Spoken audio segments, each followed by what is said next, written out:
Welcome to the Green Room, where we explore the environmental topics that green up our world. Did you know there are over 700 different birds in North America? And in Washington County, we can see almost 250. Today, we'll talk about just a few of them to get a brief glimpse into the fascinating world of the birds of our local area. With us today is Juliet Berger, the City of Ann Arbor's ornithologist and president of the Washington Audubon Society. Juliet, welcome to the show. Thanks for having me. It's a pleasure. So I know you work with Natural Areas Preservation, the city's department that they call NAP for short. That's right. So what do you do for them that helps them with their goals? Yeah, so we keep track of the birds, and that's my job, and I recruit and train and support volunteers who do breeding bird surveys in the parks. We're keeping track of the birds that nest and raise families in the Ann Arbor Park system. Great. And how does that help inform NAP in terms of their restoration efforts? Yeah, so if we are trying to maintain a bird population, such as a blue-winged warbler, for example, or one of the more rare varieties of warblers, we have to make sure that we are restoring the open sort of orchard-like areas that they prefer, and other species prefer a more dense forest. And so we're careful in trying to preserve areas and keep them so that these species are able to nest there. Yeah. And also we have prescribed burns and other things that help the prairie species and help keep the understory down in areas where we would like to have a more park-like setting for our habitats and for our areas. Great. Sounds like real science to it. Yes, it is. And you have a lot of volunteers that work with you, right? I have over 30 volunteers in my program, and NAP has hundreds of volunteers throughout the season. Most of them are working, helping to pull invasive species in the park, like garlic mustard. People have heard of that one. And 30 folks in my program in most of the best natural areas within our park system. They all have a volunteer keeping track of who's breeding there. And that's how I learned about birding, was through the breeding bird program at NAP. So you were a breeding bird survey volunteer as well? At Argo. Oh, nice. I did Argo too when I first started with the volunteering. It was really fun and very informative. I learned a lot. And I also learn a lot when I go on hikes with you, which you do a lot of. And so we're going to only talk about 11 of the birds in our local area, but if you go on a hike with Juliet, you'll see a lot more than 11. So. Yes, we will. But today we're just going to try to get a feel for how we would identify these birds, how we would find them, listening to them, because apparently if you go out on a hike, you might not see the bird. You might be more apt to hear it. So we're going to make sure to play the songs of the various birds that we'll talk about today.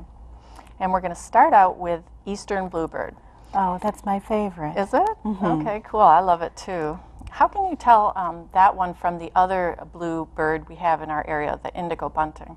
Oh, so yeah, indigo bunting is all blue. The male is that bright indigo blue, and he's quite small, just about 4 inches. And the bluebird, the Eastern Bluebird male, has a red breast and just very much larger than an indigo bunting. And yeah, all right. That's the way we And do it. what do they sound like? The male song sounds like this, cheer, cheer, cheerful charmer. Okay. Nice.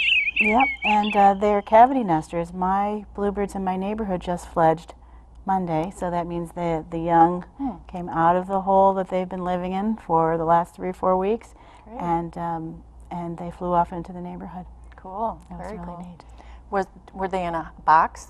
I tried to get them in the box, but I had another pair of house sparrows, which is another one of the birds we'll talk about. But they took the box over, and the bluebirds found a natural cavity, old woodpecker hole. Wonderful. And they use that for their home. Oh, great. Yeah.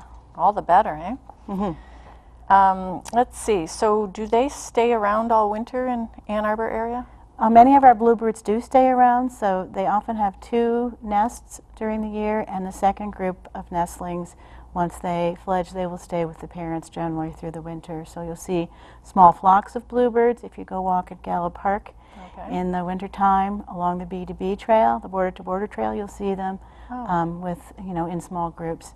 What a lovely thing to see on it's a wonderful. winter's day, eh? Yeah, and they switch from eating bugs to eating little fruits that might stay on the bushes. Okay. So that's how they can survive during the winter.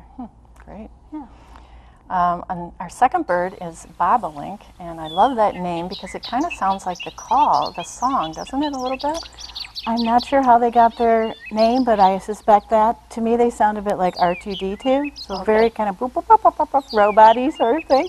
And they are a grassland species. Okay. And so here in Ann Arbor, the airport and the landfill area saves some areas out and doesn't mow them until late in the season. So this species can nest and raise its young. And many places they get mowed early and they aren't able to reproduce. Yeah, I've been on one of those hikes to the top of the landfill. Oh yeah, we do that. Very special hikes. You have to get permission and come at a certain time, and it's wonderful to see those things. Yeah, first week of June I usually lead a hike out there. Okay, great. And bobolinks, we used to have them at my parents' farm up north. Oh. And then about 20 years ago they disappeared. And I found out that we were mowing the field. Yes. And we stopped mowing the field until August. And this spring, we heard one. Now, I don't think they were breeding in it, but they might be checking it out for next year. So Yes. I'm hoping. Yes. They need a large number of acreage in addition to not mowing until at least after the 15th of July. And I hear they come from really far away, like way down in South America. Yeah, we're really wonderful that they come up here. Yep. And eastern meadowlarks, apparently they are dependent on meadows, open meadows too? Yes, they're also a grassland species. They can nest in shorter grass than bobolink, but we find them in a lot of the same habitats. And they have a beautiful flute-like song. We would really enjoy hearing that when you're out in the meadows. Their song sounds kind of apropos because I think of it as spring of the year. Yes. And we often see them in spring, right? Sure, spring and summer for sure. Okay. And then American woodcock is a really fun bird because I went on one of the field trips that NAP sponsored to go watch for the woodcocks. Yeah, Washington Audubon Society also has a woodcock walk, usually every April. Okay. And we go out to Barton Nature Area, and usually there are more than one displaying males. They have a beautiful sky dance, funny sounding peent a call that they make, and then they fly up in circles and their wings make a pretty whistling sound, and they jump right back down into the very same place they started again, and they repeat that many times during the evening. And they have this prehensile bill, which is amazing. It's got musculature so they can grab at worms and stuff. Yeah, they have a very flexible bill. It's amazing.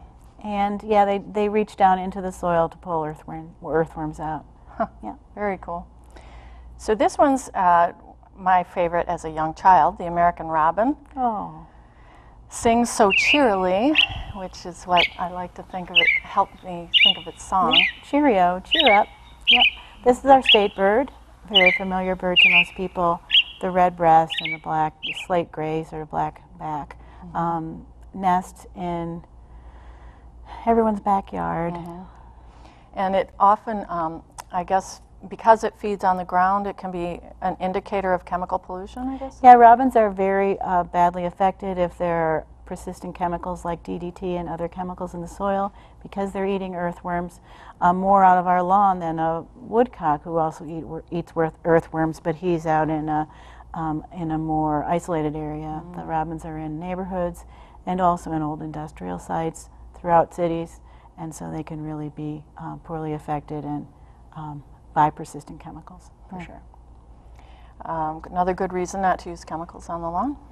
Yeah. Okay, and house sparrow, an introduced species, right? Yes. Came here in the 1800s, or maybe even earlier, brought here by European settlers. And they displaced the native songbirds that need holes in trees to use as nests for their young. And they're very much more aggressive than our native songbirds. And so they outcompete them for these nesting sites and can be very aggressive and kill them, actually. Their calls are very, their chatter almost. You can hear it everywhere. Right, it's the sound of a city and it's the sound of your backyard. They're everywhere now, and all over the world, right? all over the world, right? They're European, but they're all over the world now. They're very aggressive and very adaptable, so you'll find them under your picnic table when you're having lunch at Singerman's, right? Yeah. And another introduced bird, in fact, I've heard it's this, introduced by the same gentleman as introduced the house sparrow, Yes. is European starling. I believe this gentleman was trying to introduce all the birds that were named in Shakespeare's plays. Great. So we have the European starling because of that. They're very numerous, also a cavity nester, also displace many birds that need to use cavities for nests. Because they're not woodpeckers, they don't have strong bills, so they can't build their own nest. They're using a nest cavity that another bird made, or a natural cavity. They have a wild assortment of sounds they can make, right? Yeah, they're a mimic, so they can make any sound, they can sing any sound that they want. When I show up at my office, which is on South Pond here in Ann Arbor, I may hear eastern meadowlark singing from a tree above my head, and that's the starling. Yeah. Which is a point that I would like to make, is that you pointed this out to me, that certain birds will not be found in certain places. Yeah, you have to pay attention to your habitat if you are looking for the particular birds that live there. And I know there's no meadowlarks on South Pond, so I suspect. And then in the trees. Yes, in the trees, right. They are kind of cool looking, though, iridescent with polka dots and everything. Yeah, they're lovely. We'd like them to be lovely back in Europe, where they're called common starling. Oh, Yeah, really? That's cool. Yeah, and they are very common there as well as here. Pileated woodpecker. That's a fun one. In fact, so fun they made a cartoon character out of it, right? Woody Woodpecker was based on the Pileated woodpecker. This is our largest woodpecker species in North America, now that we believe the ivory-billed woodpecker is extinct. They are making a comeback in our region. Oh, wow. Since the ash borer epidemic that killed many ash trees in this area, there's lots more standing dead timber, and pileated woodpeckers like to eat carpenter ants, which take care of our standing dead timber. And silver lining, I guess. silver lining, yeah, we have them along the Huron River in several parks, including Bird Hills. If you're hiking there, you may run into a pileated. They're so loud. The knocking when they're building those rectangular holes, it's so loud. They're very loud, like chisel-like when they're excavating or when they're looking for food. The carpenter ants and their larvae. The chunks that end up on the ground are chips, huge. Yep, and they're as big as a crow. So that's when you see them flying. If you see a crow with a red crest, that's your pileated. Okay, great. The great blue heron, very elegant bird. How do you identify them in flight? Oh yeah, so great blue heron tucks his neck back into an S shape when it's flying. We also have a large bird in the crane family, the sandhill crane, and when that bird's flying, it has its neck out straight. Oh, okay. And so both of them will have their legs dangling behind them in flight. And it has a 6 foot or better wingspan, so it's quite a large bird. Yeah. Very big. And where would we find those? Ponds, lakes, and rivers. So you'll find them all along the Huron River, pretty commonly seen in Gallup Park, where I work at South Pond, which is just south of the Huron River. Any of those places, they need to be in near water. They eat fish and reptiles and amphibians. Great horned owls. Are they our biggest owl? In this area, yes. I think the great gray owl, which lives in the far north, might be larger, but they're the largest owl for our area. And we do have them in some of our parks. They don't mind having a smaller patch of mature woods as long as they can roam your neighborhood. Yeah. So they have, they're called horns, but they're not, right? They're not even They're ear tufts. They're tufts, and their ears are actually below those tufts. The tufts are for camouflage. Oh, okay. Yeah. And apparently they can take really large prey. Yes, they like skunks. They don't have a very good sense of smell, so they don't mind that. They can predate domestic cats, so keep your cats indoors. keep your dogs on a leash. They're not above looking at small dogs as food. They can take quite large prey, large rabbits, squirrels, skunk-sized things. Yeah, they're a pretty good predator. And which is another reason not to use something like rodent poison, because they could eat something that if you could do kill use rat poison, they may eat the rodent that you poisoned, and that would kill the owl as well. And owls are just wonderful. They fly silently, and they have those really fluffy, well-adapted feathers so that their flight is completely silent. So cool. Yeah. What do they sound like? Woo-hoo, woo-hoo, woo. Woo-hoo, woo-hoo, woo. Is that the Who Cooks For You one? No, the Who Cooks For You is the barred owl. Okay, sorry Who about cooks that. for you? Yeah, that one. All right, don't want to mix Different people habitat. up. Okay. Well, what's the habitat difference? Barred owls like swampier areas. Oh. Although, yeah, so we have barred owls out nesting in Bird Hills, and it's near the river, so they tend to like those swampier areas. Yeah, I'm always amazed how sensitive you are to where the bird is, and also what time of year. Like, I know going out in the spring, somebody will say, "Is that a so-and-so?" And you'll say, "No, it's too early." Yes.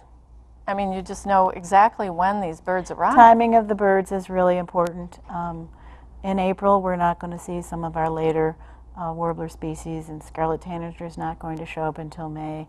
Generally, I mean, there are always vagrants from time to time, but yes, we pay attention to the times of year that the birds arrive, so we know what we're looking for.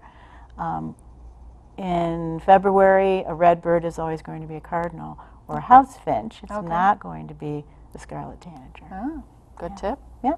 Good to know. Yeah, and things I've learned from you are like flight patterns, like the, what's this The goldfinch, American goldfinch, Yeah. that undulating flight and up and down, and you can really tell that bird just from And looking how at about the flight this one? pattern. Here's a tree, Yes. and it goes around and then comes back. One of the flycatchers Yeah. will do that. The eastern phoebe, the eastern wood pewee. Yeah. They start out at one branch and sally forth and grab their bug, and then they come right back, usually to the same area, maybe the same branch. Do cedar waxwings do that too? Sometimes, yeah. Right now the cedar waxwings are fly catching. I think they probably have young in the nest, and so they're feeding them bugs where normally they eat fruit. So they're doing a lot of fly catching. My intern and I have been seeing them. My husband Flying tells a out funny across story of the seeing a lakes. bunch of cedar waxwings, and he called it that they were doing soul train, because each one would go out and do what he called like a dance and then Yes, come back, and then they come another one would go out and do it. I remember Soul Train. I thought that was really funny. That's very funny.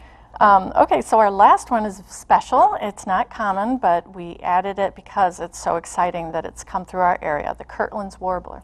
Yeah, Kirtlands Warbler doesn't nest here in Washtenaw County, but it nests up in the pine barrens in the northern part of the Lower Peninsula, jack pine barrens. But we did have one show up at Dolph Park this year, and that's happened twice before in the whole history that we've been birding at Dolph Park. And it was pretty exciting. A lot of the birders got to see it. It's a conservation success story because they managed the properties up north to increase the type of tree that they need, right? Yes, it was on the first list of endangered species when the Endangered Species Act came into effect, and at that time there were around 100 pairs probably left, very low number of birds, and they need the jack pine forest to be managed so that there's always young jack pines, which is where they like to nest, underneath those trees, and so those need fire or intensive timber harvesting and replanting. Yeah, I once went on a field trip to check out the habitat they need, and I couldn't believe they needed not just the young trees, but they needed the branches to be on the ground at a certain angle. I Yes, mean, they oh my do. gosh, how Yeah, specific. and when the tree gets older, those bottom branches die, and so they have to have they have to use that area while the branches are still alive, providing cover for them, even though their nests are on the ground, not in that tree. Yeah. Fascinating. Yeah, so this has been really interesting. I think we've covered most things, but another one is that you taught me is the type of tree. you know, Kirtlands Warbler is an example, but there's other types, like for instance, pine trees.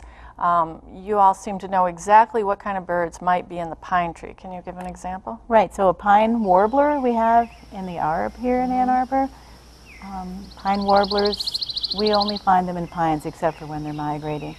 And because they sound similar to a chipping sparrow, but if you're hearing it from a pine tree, you're more apt to... Well, that's not exactly true, Barbara. There's no... Chipping sparrows really enjoy pine trees as well. So we have to be able to tell the difference, and it's very, very difficult. It's a fine art to figure out the difference between the two of them. This is all a very fine art, but also terribly interesting. This ecosystem approach that you have, I think, is wonderful, that you know so much about it, and I highly encourage people to go on hikes with Juliet.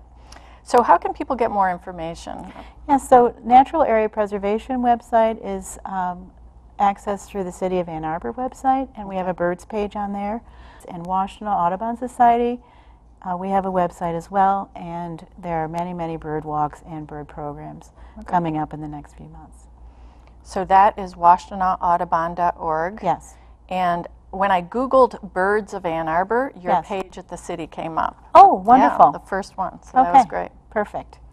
Well, thank you so much for being here today, Juliet. It's been really great. It's really been a lot of fun, Barbara. Thank you so much for inviting me. Okay, great. In fact, I'd love it if you could come back another time and talk to us about another set of birds. I'd love to, Barbara. Thank you. For an online archive of all our Green Room shows, go to washtenaw.org/greenroom. Thanks for joining us here in the Green Room.